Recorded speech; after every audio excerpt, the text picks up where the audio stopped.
Je vous interromps parce que là on a vu sa sortie du terrain, il est donc remplacé par Hendrick. Sous les applaudissements quand même du Bernabéu, il y a encore une forme d'indulgence du public très exigeant, on le rappelle, du Real Madrid. Oui, parce qu'il vient d'arriver, ils attendent, parce qu'ils ont vu jouer, ils savent que c'est comme un grand joueur qui est capable de faire des résultats et de marquer avec Real. Ils savent aussi que c'est compliqué de jouer au Real. Oui. Et c'est avec un joueur, ils sont très exigeants. Mais ce qu'il faut dire sur Mbappé, c'est quand il était à Monaco, côté droit, oubliez Luis, très efficace. Côté gauche, avec le Paris Saint-Germain, avec l'équipe de France, c'est bon. Quand il part au Paris Saint-Germain, qui commence à jouer avant-centre, moins efficace, là, maintenant, c'est de savoir est-ce qu'il est capable de s'adapter. Il y a des joueurs comme Thierry Henry qui a commencé sur le côté, qui a fini avant-centre, qui a réussi. Il y a Alexandre Lacazette qui a commencé sur l'autre côté droit.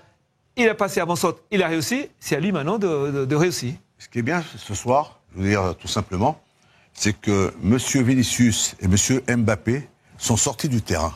Et que M. Brahim, que M. Hendricks sont rentrés sur le terrain et qu'ils ont marqué tous les deux.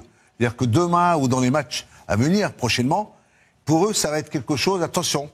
Parce que on peut pas quand même se louper à chaque match. On peut pas passer à côté de notre match. Ça veut dire qu'il va falloir qu'on soit le plus efficace possible. Tu sais, ces deux buts marqués par Brahim et par Hendricks, ça pourrait être un bien pour les attaquants du Real de Madrid. Les stats de Kylian Mbappé au cours de cette rencontre, John. On l'a vu, 0 but pour Kylian Mbappé, 4 tirs, 3 cadrés pour l'attaquant français, mais 13 ballons perdus. On l'a vu notamment, Sonny, Luis, dans la surface de réparation, dos au but. C'était compliqué, 1, 2, 3 touches de balle.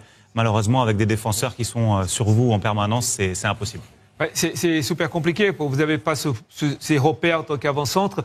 Le ballon, quand il vient, vous contrôlez, le ballon il va monter. Vous êtes long pour se retourner. Quand vous êtes sur le côté, vous avez cette place pour enchaîner. Là, dans l'axe, c'est beaucoup plus compliqué. Ce qu'on dit, c'est qu'il doit apprendre ça, ou Ancelotti change de système pour qu'il puisse briller. Ce manque de repères dont vous parlez, Sonny, on l'a vu avec la présence d'Arda Güler au poste précisément, ou en tout cas dans la zone de Kylian Mbappé, et à plusieurs reprises au cours de la seconde période. Il avait ce poste de faux numéro 9 au départ de ce match-là, et finalement c'est lui qui arrive lancé en permanence à l'extérieur de la surface pour venir entrer et chipper les ballons de Kylian Mbappé. Ça mérite de se poser des questions sur la suite. Oui. John, c'est que quand tu as Mbappé, Vinicius, Rodrigo sur le terrain dans une surface, les adversaires, ils délaissent un peu plus tout ça, ce genre de joueurs. Et Erdan en a profité pour se positionner dans une situation, dans une surface. Voilà, il est là, il est au départ, il a la finition, mais c'est un garçon qui est aussi prometteur. C'est un garçon qui peut aussi apporter quelque chose, une touche à cette équipe du Real en jouant dans ce registre-là. Il peut bousculer la hiérarchie, Arda Güler, et s'installer durablement dans le 11 type. Rappelons que Bellingham est blessé pour un mois. Non, mais je pense pas. Il a fait quand même une meilleure deuxième période parce qu'il y avait beaucoup plus d'espace. Il était là, c'est encore une qu'il arrive de derrière. On l'a vu sur les dernières actions, il est vraiment quasiment au point de pénalty. Parce qu'il lui il part de loin. Là, encore une fois, il va aller sur le côté, il va éliminer. Et là, il va chercher à frapper. Il peut pas faire autre chose.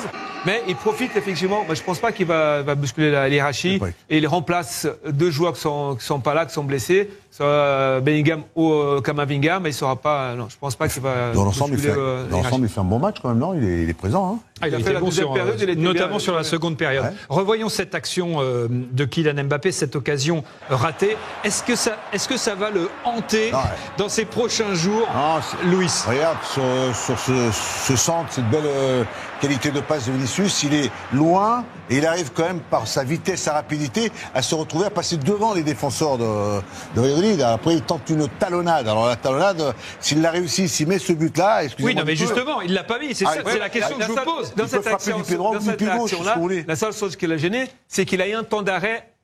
Et quand il est lancé, il a un petit peu de temps d'arrêt. Et là où Vinicius met le ballon, il accélère. Il n'arrive pas au bon moment. Mais ça va être positif pour lui.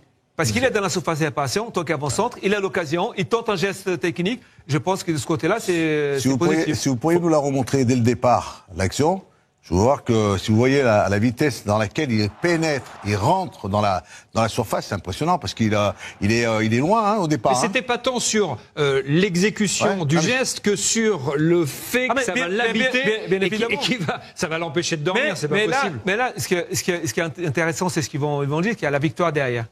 et à la victoire 3-0. Et ça le protège. Et ça le protège en quelque sorte. Mais ça protège. Mais la presse, demain, il y a quelqu'un d'autre qui a marqué, qui l'a remplacé. Et ça, et la presse espagnole, on se connaît tous, là, ils vont poser cette question. Ce qui peut le rassurer aussi, c'est que Carlo a fait des choix, tout de même en sortant Rodrigo, et en passant à 2 devant. Et cette occasion, il s'est permis de la faire quand il était avec Vinicius devant. Voilà la course. Parce que quand on voit bien, il fait un temps d'arrêt. Ici, temps d'arrêt, ça fait que Vinicius devait le donner ce ballon tout de suite. Il pensait qu'il allait le mettre de l'extérieur. Il a pas mis tout de suite. Il est en temps d'arrêt. Et derrière, quand il accélère, il n'est pas dans le bon tempo. Mais il arrive quand même à la voir.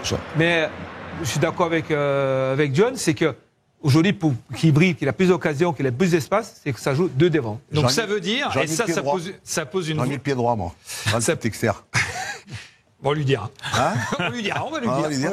Ne tente pas ce geste-là. Tu en as pas encore marqué. Fais confiance à Louis et écoute ses conseils. Ça pose quand même une vraie question, le thème soulevé par John à l'instant, sur le sacrifice, entre guillemets, d'un joueur parmi les attaquants. Et notamment Rodrigo, qui a donc été sorti du terrain et remplacé sur choix de Carlo Ancelotti. Est-ce que ça veut dire qu'Ancelotti est obligé de sacrifier un joueur offensif pour permettre à Mbappé d'avoir un peu plus de liberté et donc passer dans une sorte de 4-4-2? Pour l'instant, non, parce que Bellingham est blessé. Mais après, oui, je pense qu'après, c'est Rodrigo qui va... Parce qu'il va être obligé de passer le système qu'il a eu la saison dernière avec Vinicius et Rodrigo devant et Bellingham derrière. Il va être obligé de passer ce système-là parce qu'il y aura beaucoup plus d'espace. Les équipes, on a vu à quoi quand ils sont 4-3-3, ils restent tous derrière, ils ont de la difficulté de trouver des espaces. Et quand ils sont passés à 2, ils avaient beaucoup plus de liberté. Oui, malheureusement, dans ce trio d'attaque, si on met encore Jude Bellingham, oui, c'est Rodrigo, malheureusement, qui va faire les frais parce qu'il est obligé de voir des espaces avec les joueurs qui sont rapides, Vinicius et Mbappé. Est-ce que vous avez déjà eu, Luis, en tant qu'entraîneur, des problèmes de riches comme les problèmes de Carlo Ancelotti, c'est-à-dire avoir des talents offensifs en nombre? Quand tu as un effectif où tu as suffisamment assez de qualité, de bonne qualité, de la classe première, ici, voilà, comme le cas que pour Carlo, c'est de trouver le bon positionnement, la bonne animation. La bonne animation entre Mallorca et ce soir, elle n'a pas été trouvée. Pour moi, personnellement, en voyant avec ce qu'il y a, ce potentiel offensif, c'est de les mettre à la bonne place et d'essayer dans la remontée de balles, dans la circulation de balles, dans la possession de balles, pour que les joueurs puissent être mis dans quand tu vois Vinicius, cette rapidité de la passe qu'il donne, on sent que là, il y a de la vitesse. Oui. Et c'est un système, une animation qu'il va falloir que Carlo trouve le plus rapidement pour être le plus efficace possible. Parce que là, ce soir, en sortant de là, des commentaires, il va y en avoir là. Hein. Et ça c'est sûr. Ce ne seront pas des commentaires positifs. Et notamment en raison du but inscrit par Endrick. Vous le soulignez tout à l'heure, Sonny, ce jeune joueur brésilien, seulement 18 ans. Dès qu'il entre, il marque. Et quel but! C'est un but qui est magnifique. C'est un but qui fait du bien au Real Madrid, mais qui ne fait pas forcément de bien ni aux attaquants titulaires du Real et en particulier à Kylian Mbappé. Oui, parce que pour l'instant, Mbappé, il est vraiment devant Henrik. Ce qu'il faut remarquer là, c'est que c'est un vrai attaquant de poste. C'est un vrai avant-centre. Et ses appels, et tout ce qu'il fait là, c'est parce qu'il a l'habitude de jouer dans ce rôle-là. C'est l'avant-centre. Et là, il va trouver des solutions. Mais il vient d'arriver, Ancelotti sait que le match contre Mallorca, il n'est pas rentré. Il est rentré aujourd'hui pour faire opposer, pour pouvoir donner plus de dynamique. Mais pour l'instant, Mbappé sera titulaire largement. On posait la question il y a quelques instants sur Güler. La question se pose aussi pour Endrick. Peut-il bouleverser la hiérarchie devant? Oui, selon vous. Il peut leur mettre une certaine pression. Il peut leur mettre, je sais pas, ces éléments qui sont devant, surtout à ne pas s'endormir et rester bien réveillé, d'être, tu sais, quand on a ces garçons qui sont rentrés, qui ont marqué, c'est à eux de faire le nécessaire parce qu'ils ont montré des qualités.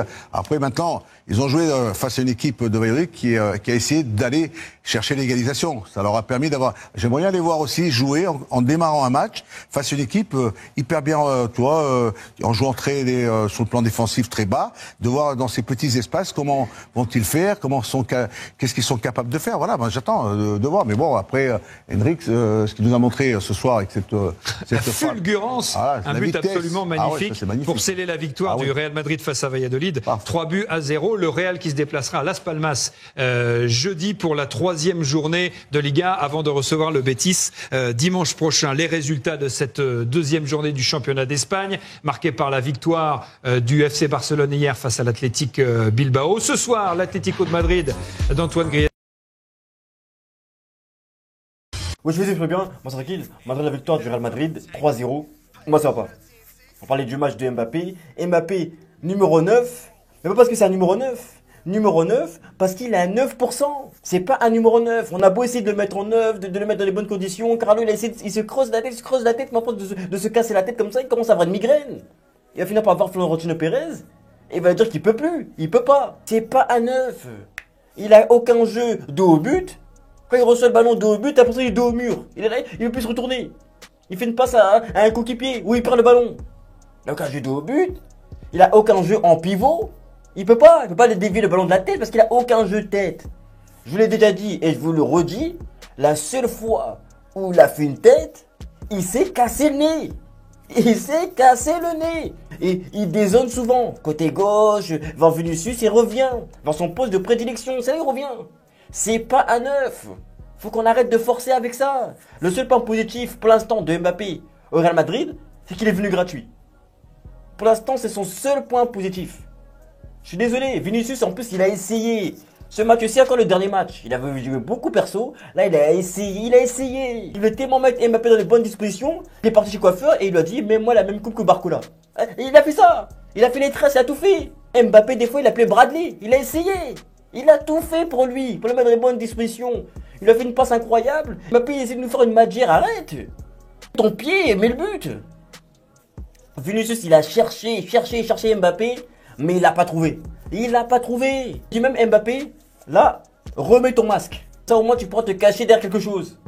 Parce que tu peux plus te cacher derrière le PSG, derrière la Ligue 1, derrière un Nasser. Tu peux plus te cacher. Tu peux plus. On voit bien que le problème, c'est toi. T'as régressé ces dernières années, je suis désolé, mais t'as régressé. Il ressemble à une tortue ninja au PSG, et là au Real Madrid, il ressemble à une tortue, tout court. Il ralentit le jeu. Dès que Brahim et Hendrik sont rentrés, on a vu un autre Real Madrid. Non. Le Real Madrid, la première mi-temps, c'était mou, c'était poussif. Heureusement que Valverde, il a mis une mine. Heureusement que Valverde, il a allumé le gardien. Le gardien, il a pas voulu arrêter le ballon. Ah non. Le gardien, il a carrément dit, j'ai cru qu'on m'avait tiré dessus. Et il a dit ça. Après le but de Valverde, la police est venue vers le stade, vers Bernabéu. Ils ont cru qu'il y avait eu un coup de feu. Carrément. Heureusement qu'il y a eu le boulet de canon de Valverde. Sinon, en attaque, c'était poussif. Et il ne faut pas tomber sur Rodrigo. Dès que Brahim et Hendrik sont rentrés, et même dès l'entrée de Brahim, c'était différent. C'était différent. Et pourtant, Brahim, c'est pas un numéro 9. Hein. Mais le jeu de haut but, il sait le faire. La percussion, je suis désolé. Même son but, il résiste à la charge du défenseur. Il résiste. Il résiste et il y va. Il rentre, il met un but, une passe D. Je suis désolé. Et même Hendrik a plus le sens du but que de Mbappé. Sur une occasion, il la cadre directement. Je suis désolé. Et moi, j'espère même qu'au prochain match, que Mbappé soit sur le banc et que Hendrik commence. Moi, j'ai envie de voir ça. On a vu le Real Madrid de ces 20 dernières minutes. On a reconnu le Real Madrid. J'ai reconnu, je dis enfin. Là, en première mi-temps, je suis désolé, mais Real Madrid, Real Valladolid, je me disais, mais quelle équipe était le Real Valladolid? Je suis désolé. Je suis désolé. Après, certains vont dire, oui, il trouve beaucoup d'excuses. Oui, mais Benzema aussi. Quand il est venu au Real Madrid, c'était compliqué pour lui. Oui, mais Benzema, quand il est venu au Real Madrid, il est venu en tant que jeune pépite. Voilà comment il est venu. Et il a confirmé. Et il a été inarrêtable. Inarrêtable. Défense européenne, défense espagnole ne pouvait pas l'arrêter. Personne ne pouvait l'arrêter. Même la justice française ne pouvait pas l'arrêter. Non. Et même là, Darmanin, il essaie de l'arrêter. T'arriveras pas, Darmanin, t'arriveras pas. Il est inarrêtable. Il a prouvé. Mais Mbappé, il est venu en tant que superstar. Il y en a un autre qui est venu en tant que jeune espoir. Et il y en a un autre qui vient là. Et pour l'instant, on commence à perdre espoir. On commence. Après, moi, je vais bien le laisser 5 matchs. Mais même son premier match, dans le jeu, il brille pas. Je suis désolé. Dans le jeu, il brille pas. Même son but contre Atalanta, il a marqué, certes. Mais dans le jeu, il n'a pas brillé. Pour moi, j'aimerais bien au prochain match voir Hendrik en pointe. Voilà. Donc, dites-moi les commentaires ce que vous en pensez. Est-ce que vous êtes d'accord avec moi? Est-ce que vous êtes d'accord avec mon analyse? Est-ce que pour vous, il faut laisser beaucoup plus de temps à Mbappé? Vous lui laisser quoi 6 mois au moins, le temps qu'il s'acclimate, le temps qu'il connaisse ses coéquipiers. Je sais pas, peut-être qu'il connaît pas les noms, il connaît pas le prénom de Bellingham, il a toujours pas retenu, je sais pas. Dites-moi sur les commentaires et on se capte plus tard. Pa